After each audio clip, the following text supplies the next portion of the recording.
আপনারা হয়তো জানেন গত মাসের 19 তারিখ আমি উমরার উদ্দেশ্যে দেশ থেকে বের হয়েছিলাম।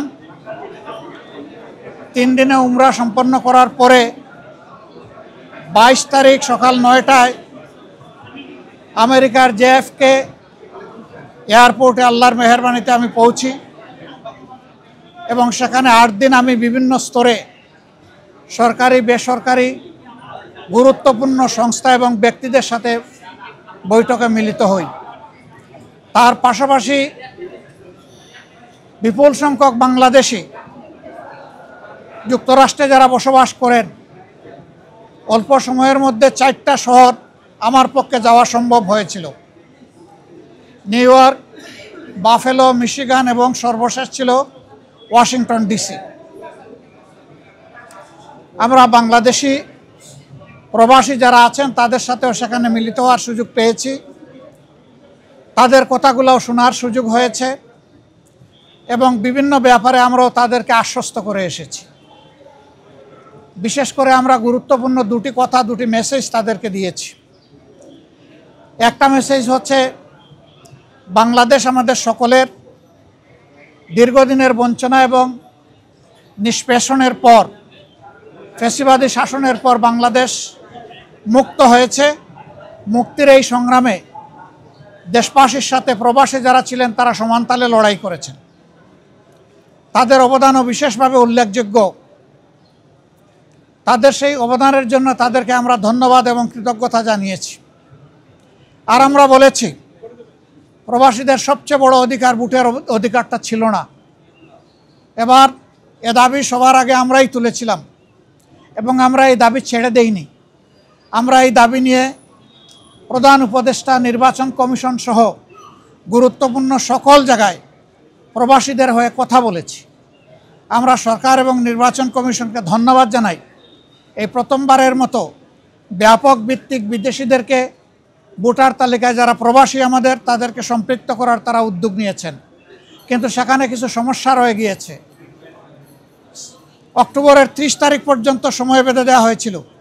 এই সময়ের ভিতরে যে সফটওয়্যার এখানে ইনস্টল করা হয়েছে এটা ফাংশন করে নাই প্রপারলি, যার কারণে আগ্রহ থাকা সত্ত্বেও, চেষ্টা থাকা সত্ত্বেও অনেকেই কিন্তু ভোটার হতে পারেননি। আমাদের দাবি থাকবে নির্বাচন কমিশনের কাছে কমপক্ষে আরও 15 দিন এই সময় বর্ধিত করা হোক এবং যে জটিলতাগুলো রয়েছে সেগুলা সহজ করে তাদেরকে ভোটার হওয়ার সুযোগ তৈরি করে দেওয়া হোক। আরও কিছু সমস্যা আছে, কিছু শর্ত জুড়ে দেওয়া হয়েছে। আমরা বলবো, একজন নাগরিকের প্রমাণের জন্য তার আইডি কার্ড, ন্যাশনাল আইডি যথেষ্ট। তার পাশাপাশি যদি তার একটা পাসপোর্ট থাকে, ভ্যালিড পাসপোর্ট, তাহলে আর কিছুরই প্রয়োজন হয় না। সেখানে কোথায় কারেন্টের বিলকে দিল, পানির বিলকে দিল কি দিল না, হোল্ডিং ট্যাক্স দিল না, অনেকের 10-20 বছর ধরে দেশের বাইরে আছে, তারা এগুলো ব্যবহারও করে না, বিলও দেয় না, বিল দেওয়ার প্রয়োজনও হয় না। সেগুলোও শর্ত জুড়ে দেওয়া হয়েছে। আমরা এগুলাকে সহজ করার জন্য আহ্বান জানাবো।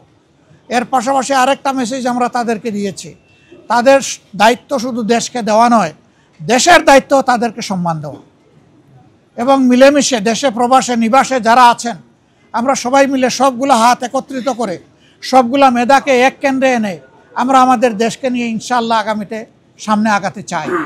এই জন্য আমরা বলেছি, জাতীয় সংসদ সহ সরকার পরিচালনা এবং দেশ গঠনের সর্বক্ষেত্রে প্রপোর্শনেট হারেই প্রবাসীরা ইনশাআল্লাহ তারা সেখানে অংশগ্রহণ করবেন, তাদের সেই জায়গাটা নিশ্চিত করা হবে ইনশাআল্লাহ। এটা হয়তো সময় লাগবে, এটা আজকেই বললে আজকেই হবে না, কিন্তু এটি আমাদের স্বপ্ন। স্বপ্ন বুনলে একদিন আল্লাহ তাআলা বাস্তবায়ন করবেন ইনশাআল্লাহ। আমরা সেই স্বপ্নের দিকে আগাবো আল্লাহ চাইলে।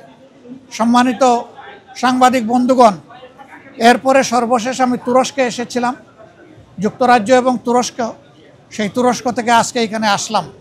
সেখানেও সরকারি বেসরকারি বিভিন্ন পর্যায়ে আমার অত্যন্ত গুরুত্বপূর্ণ মিটিং হয়েছে।